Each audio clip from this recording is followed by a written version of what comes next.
the Everything But Politics podcast. Good day, friends, and welcome back to the Everything But Politics podcast. Today's guest has been popping up on my feed quite a bit the last couple of months, and I think it's fair to say he has been up to something. Some of you know him as Johnny Fantana, others as Derek Montoya, or even the guy that mocks the early 2000 rom-coms. Joining us is the man behind them all, content creator and stand-up comedian, Nate Stein. Nate, great to meet you, brother. Welcome. Thanks for joining us. Yeah, what's up, guys? I'm excited to be here. Thanks for having me. Let's do it. It's our pleasure, bro. Like I said, your content has been coming up on my Instagram Reels page. Love the mock-ups of the early 2000 rom-coms. Really just terrific. So before we learn about, what goes into these videos and the dedication and the grind, for our listeners who don't yet know who you are, why don't we start by having you give a little background into who you are? Yeah, so I'm Nate. I've been doing content now for a few years actually. I started making content initially during COVID. So I think around the same time everybody was stuck inside watching Tiger King and making TikTok. I started entering the world of content, but in a very different way. I was doing the classic, like the original TikTok of people talking over sounds and using popular audios, and I wasn't doing any of the trendy dances, but I was just kind of playing around with TikTok overall. And then over the years, I started to expand it a little more into more comedic content specifically. For a long time, I was doing corporate content. I have a corporate job. I work a 9 to 5. So I was making a lot of corporate and finance content. And after a while, I got kind of bored of that. I think the market for corporate and finance content is super oversaturated, and I just wasn't feeling super inspired. And around that time, this was probably 2021, I moved to New York for work. And right around then, I started doing stand-up. I always kind of wanted to try it and figured what better place to do it than New York. It's stand-up capital of the world. And I think my journey into content has evolved a lot over the years, and I started making more sketch comedy content, both by myself and with a revolving cast of friends and other comedians I know who also make a lot of video content. And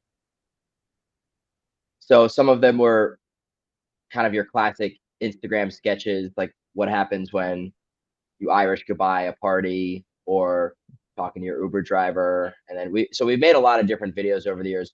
More recently, I've evolved into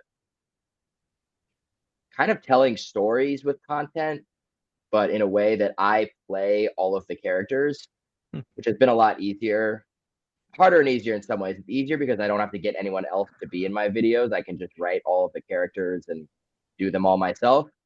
Harder because I need someone to record me, which is not always easy, but those videos have done very well, as you'd mentioned. I think people are attracted to social media content, especially that tells a story.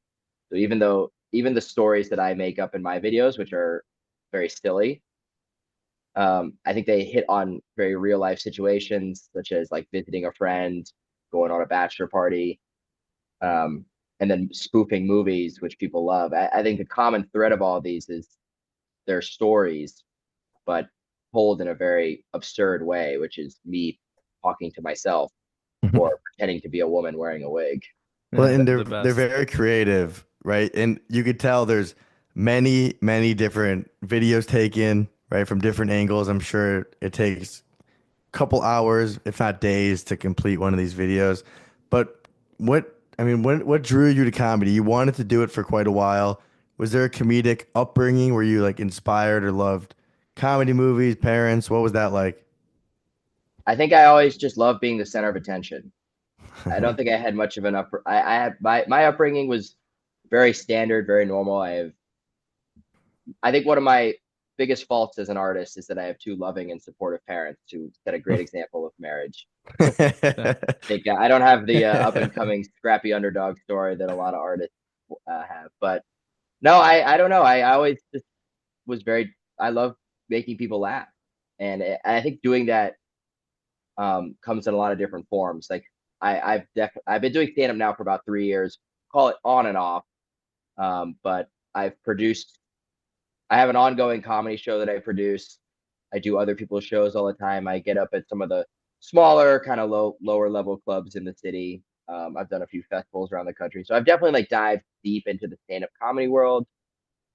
And then yeah, I've been making social media content all the way through. So I think a lot of it. I've started taking improv classes. That's a more recent development in my life. Nice. I think I just kind of love pursuing the art. I don't know. I guess just the art of making people laugh in a lot of different forms. And right now, I'm just trying to kind of cross train as much as possible, be it doing open mics or doing comedy shows or making videos and taking improv classes. So I don't know. That's my genesis. Tell us a little bit about the comedy show you're producing. So a friend of mine and I have run a stand-up comedy show at Brooklyn Comedy Collective now for a year and a half. It's a kind of a performing arts venue in Williamsburg, and it's a regular stand-up show, but it's based on the show Succession. Okay, cool. So my friend and I, we hosted. We each do a set, and then we invite four other comedians to perform on the show, and everybody does an 8 to 10 minute set, and by the end the winner is shows. The competition element is about 2% of the show. The rest of it's just a stand-up show. But collectively we've learned a lot about running a show, producing a show, marketing. I think people think one thing about doing comedy is you don't just have to be funny. Like the writing and the editing of whether it's stand-up or sketch, that's part of it. A lot of doing comedy has to do with you have to wear a lot of different hats. You have to learn how to market a show, advertise on social media, how to best leverage social media to promote a show, whether you're trying to, using Particle to invite your friends, texting people individually, trying to get them to come without being too annoying about it. Like graphic design, we have to design the show flyers, finding a place to print them out, coming up with a theme for the show, coordinating with the venue, coordinating with the, we have to hire a photographer sometimes if we know we're going to have a good audience. So running a show is a lot of work. It's very rewarding because, I mean, we've had most of our shows have sold out, not all of them, but my partner and I put a lot of work into it. And, but we only do it once every couple months. Between that, we both do spots around town, like I said, it's at like bar shows for the most part and occasional club spots. Right. Awesome. And how has building your social media presence translated to building a successful stand-up comedy career? Oh, it hasn't translated to that at all. It's getting there. The social media has been going I would say more recently. There's been a lot of good momentum because there's been a more consistent theme in my videos, as you guys have mentioned, but I'm doing my two main themes right now, as you guys have mentioned, I'm doing raw, movie spoofs and then playing different types of bros, I would say collectively. So those have been my two most successful tropes as of recent. I think it doesn't necessarily, I don't think having a big social media presence makes you necessarily a good comedian. Nor does it necessarily help you book shows. But the longer you do it and the more you do it, I think the goal is just to build a fan base over time. And I think while my presence has grown, it's not really it's not a big presence yet. Perhaps one day, but for now, it's like I always ask people when they come to my shows, especially the show that I produce, I'm like, how'd you find out about the show? And they not once, actually once there was one guy that showed up because he was like, I like your TikTok. I've been running the show for 2 years and I've got one person to show from social media. So I wouldn't say it's translated to my own audience yet for comedy, but I think it's just important to do both as consistently as possible over time. So we had a good friend of ours. He became a friend through the show. His name is Jimmy Schubert. Probably my favorite comedian I've ever seen live. He's very, very funny. we had a conversation with him. In this day and age, is it possible to market yourself as a comedian without actively being on social media? And I would argue that the answer to that is no, you have to be incredibly active on social media. What are your thoughts? I think it definitely helps, and a lot of comedians do blow up online, but usually the ones who blow up online are also people that have been doing comedy in one form or another for a long time. Not always, but I think for the most part.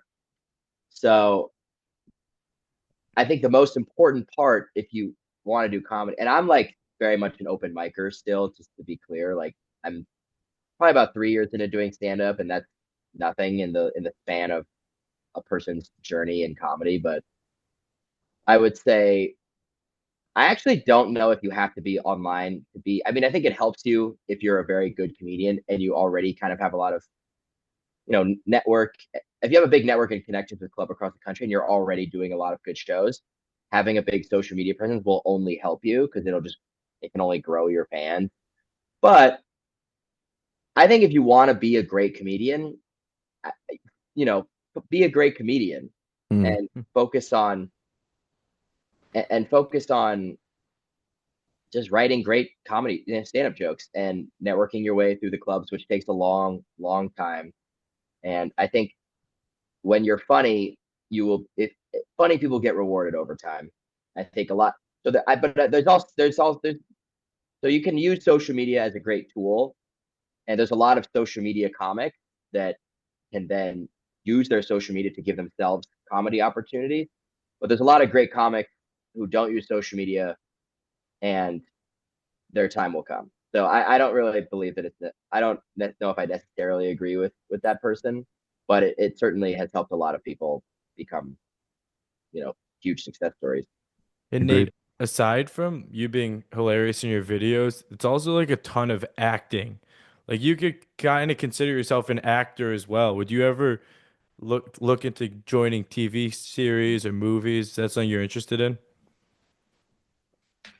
I mean, I think my friends who have done 5 to 10 years of acting classes would fucking kill me if I got a part on a TV show, and because I was playing a woman in a wig, like on my phone. Of course, I'd love to do that, but I wouldn't say it's one of my goals. I'm more focused. Honestly, I'm more focused on making good social media content and writing coming up. My goal is to get to an hour of good, mostly clean stand-up comedy over time. That's that's kind of my goals. I'm not really Like super some interested in Jerry acting. Seinfeld comedy? Clean comedy is just Yeah. it just gives you a lot of there's a lot of opportunities for clean comic. Um, and if you can market yourself as a clean comic, there's some like corporate gigs will pay very well. Mm. True. Community gigs can pay very well. And that's just a personal choice. But to your earlier question, I mean, I'm not going to say no to like an acting opportunity, and I've been in other people's social media sketches, and but I would say real acting is a lot different because when you're really acting, you have to do it, um, playing off another person's emotion, reacting to what someone's saying is completely different than just practicing my line a few times so I can say it into a phone camera. Uh, Mm. I mean, I'm in improv 101, and you could tell a lot of people in my class have acting and theater backgrounds, and it's very obvious that they do, and it's very obvious that I don't. But Okay. that's just Yeah, me. it's not that obvious on on our end at least. Well, I appreciate that. Yeah, you're welcome. Wait, so with that, you said you work 9 to 5 currently, as well Yeah. as doing stand up, creating content. Walk us through a day in the life of Nate Stein. Okay, so yeah, I have a lot going on. On any weekday, I probably work from 8:30 to 5:30. I go into the office most days. So usually I wake up 7:30, get into work. Um, Try to squeeze a workout in, whether it's during my call it lunch hour or just after work. And then evenings I reserve for either I'll do an open mic or I'll kind of try to map out some content strategy. I shoot most of my content during the weekend, and I squeeze in shoots here and there during the week, whether it's at a specific venue that I want to shoot at, like if it's Central Park or at a coffee shop near me that I've kind of mapped out. I try to be very strategic with the timing of when and where I shoot to be as efficient as possible with my time. But yeah, I would say like work during the day, squeeze a workout in. Evenings, either I try to do something, whether it's like either filming a video, writing a video, or just doing some sort of open mic or comedy show. And are you pen to paper, phone away kind of writing, or what's your process?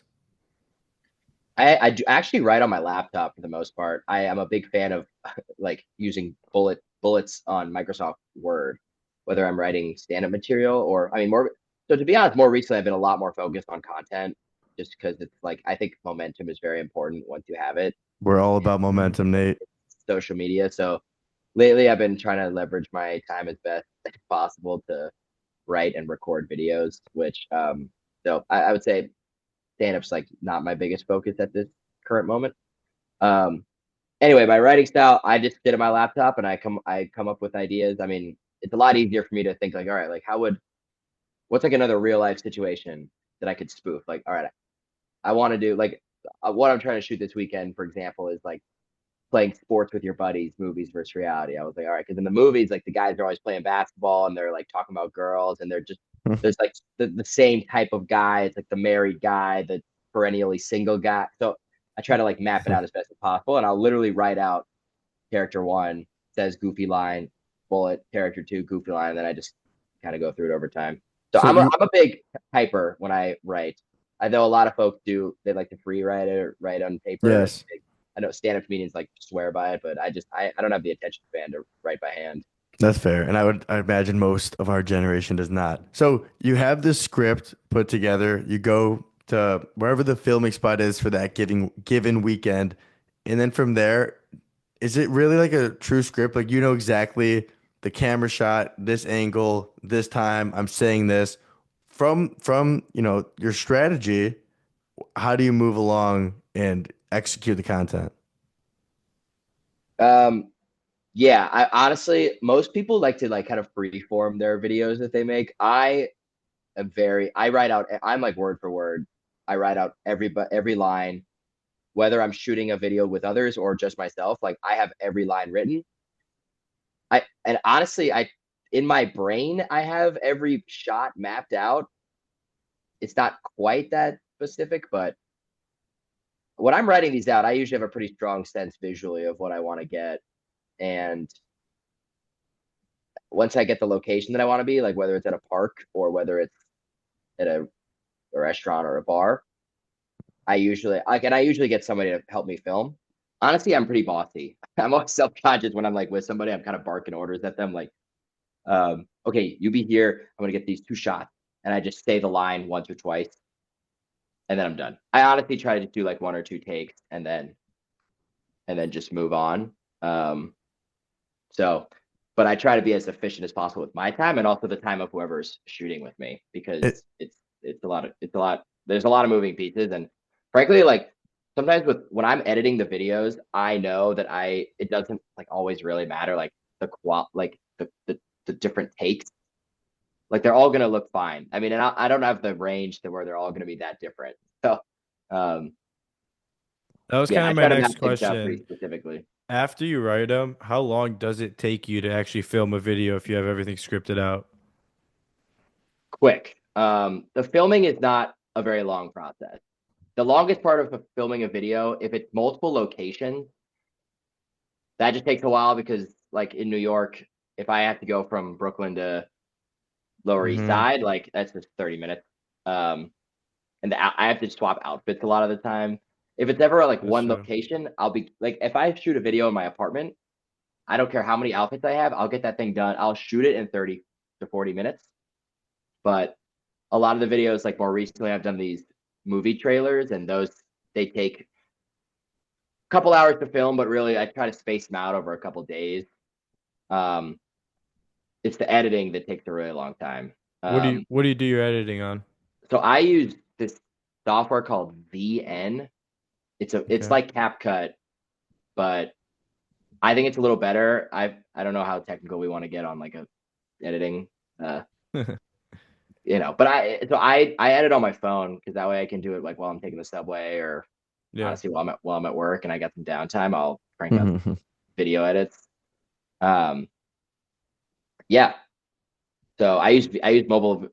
I mean, I don't know how much you guys do, how much video editing you guys do. I know I'm sure you do a lot to put out clips from this podcast, but like that's the hardest part, I think, is the editing. Yeah, I get it. It takes How- it's hours at times. The writing is really fun. The shooting is a blast. Like shooting is so fun. It's so much fun to shoot a video.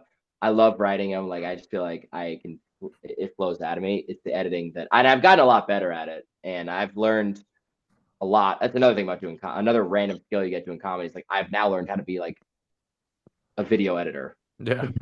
Well, and what have you learned? So your two main platforms are Instagram and TikTok. What are some things our listeners or anyone seeking to enter the world of content should know, but the difference wise between the two platforms? TikTok, it's a lot easier to grow. You can grow a lot faster on TikTok. I think a viral video will lead to more follows, and you can just frankly go a lot more viral on TikTok than you can on Instagram. The trade-off is like TikTok wants you to post a lot. You're incentivized on TikTok to post a lot more content. So depending on the type of content you want to post, like if you're just going to do like talk to the camera content where a lot of people just talk into the camera and give their takes on whatever, do that like 5 times a day, because at least that's the kind of content that you're rewarded with more posts. The style of content I like to make, like I just can't post that much. So I've had some success with some videos going viral, but a lot of my followers on TikTok are actually from when I was doing like finance content, because I was just posting a lot more, and that was like a very specific niche that I could gain some followers with. And then more recently, I've been able to leverage, some of my videos have done very well. Instagram, the floor on views is a lot higher. So generally, like you'll get a lot more views on your Instagram reels, but it doesn't always lead to followers or viral. Like it's a lot harder to get more followers on Instagram. I think people are kind of stingy with who they follow on Instagram. Like Yes. people care about their ratio, for better or worse. Whereas on TikTok, like most people that don't create content just have like random burner accounts on TikTok. They'll follow like a million people. They don't care. There's also a lot of bots that follow you on TikTok. TikTok's a wild application. Yeah, I love it. I as a user, I think it's way better. Do you spend more of your time scrolling on TikTok then? I try to. I'm the opposite. I'm actually on Instagram more. I think I don't know. I mean, I feel like the algorithm I was talking to somebody about this at work today. Like, I think Instagram's algorithm pushes content they think you'll want. TikTok's algorithm pushes content you do want. So I'll give you an example. I think Instagram, they're like, you get a lot of, I think because I'm like a male within the age of 25 to 34, I get a lot of content that they think guys my age would like on my Discover page in my reels. Call it like sexually explicit or like violent content. Like, you get like a lot of OnlyFans models. You get a lot of like car crash videos. I get like WWE stuff. Like, I don't interact with that stuff. I don't follow any of these people. I don't go click in I skip by it immediately, but it still pushes that on me because I'm in that demographic. TikTok, my algorithm is all like movies and TV clips, people reviewing movies and TV. I do get a lot of sports content, and then, like a lot of like other creators that I happen to follow. So I feel like the user experience on TikTok is a lot better, but as a creator, Instagram is a lot more monetizable over time. I would say like 50,000 Instagram followers is more valuable than 250,000 TikTok followers. I'm kind of just making that up. I don't really know. It might not be that the gap might not be that wide, but I think like if you're trying to make money off social media, I don't know. Like I've only done a few brand deals myself, but I think brands care more about like an Instagram following or being able to go viral on Instagram more so than TikTok, but I think overall they're both great. And also, like, for what it's worth, like TikTok definitely pays better. I don't really tap the creator portal. I'm kind of just more focused on building a brand and like my following in general.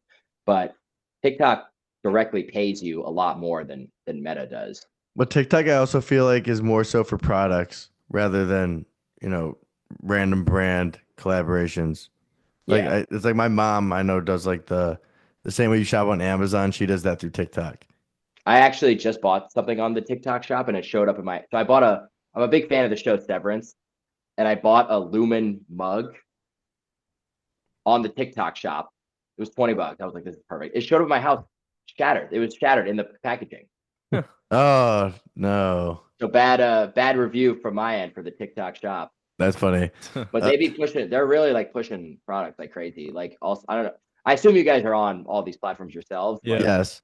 If you go on TikTok, I was like showing multiple coworkers today, like my TikTok algorithm. It was like two posts, TikTok shop ad, 3 posts, TikTok shop ad. I mean, it's, they're I don't know. Yeah, they're pushing a lot of product, I think, on the platform, but I still think the user experience is better. Well, YouTube Shorts, I've started getting into. I like And YouTube Shorts. That's I my think thing. YouTube Shorts is sneaky the best one.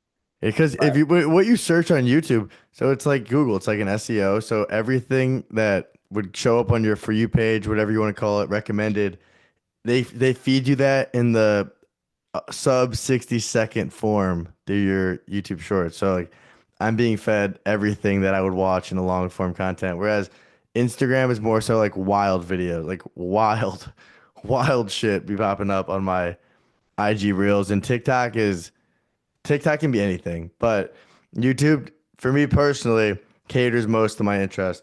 But let's change topics here, Nate. You've lived in multiple locations. How is New York compared to the others in terms of um, your influence and what you see on a daily basis contributing to your content and your jokes? Yeah, so I grew up in Colorado. I went to college in New Orleans.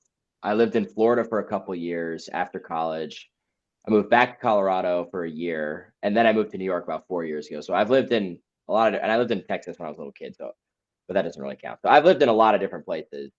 I would say everywhere that I've been, all the people I've met, I mean, I feel like my content has been very influenced by the guys that I've met over the years and how so many like guys like me are very similar, like classic, like dudes that went to college, like we're in a frat, have the squad, go out on the weekends, like guys who are in fantasy football leagues that do like March Madness practice. Like I think there's a very big overlap in types of people, at least in my experience. And I think I've been very blessed in my life to have been able to live so many places, meet so many different people, and I think my ideas are just kind of influenced by everyday regular people like that I have met and become friends with, or maybe have not become friends with and don't like. But the nice thing about being in New York, well, first of all, like comedically, it's the best place to be for sure. Yes. I mean, I work a finance job. It's the best place to do finance. And then really nice thing about doing videos here is that when you're doing a video in New York is a character. I think when you're watching someone like when I do a romantic comedy, so it's like, and it's I'm in the Empire State Building, or I'm like walking around Times Square or Central Park. Like I think it kind of elevates the video because it feels like New York is a part of the little movie that I'm making.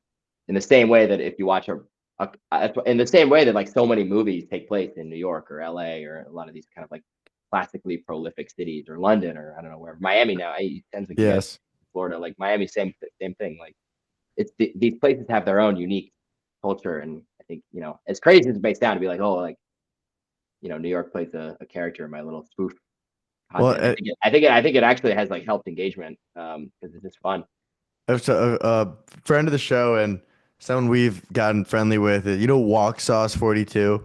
Yeah, he's really Yeah, funny. I get a similar vibe with your content. It's very New York centric, finance bro, mockery in a way. It's the same kind of not goofiness, but same kind of like clever goofiness, if that makes sense.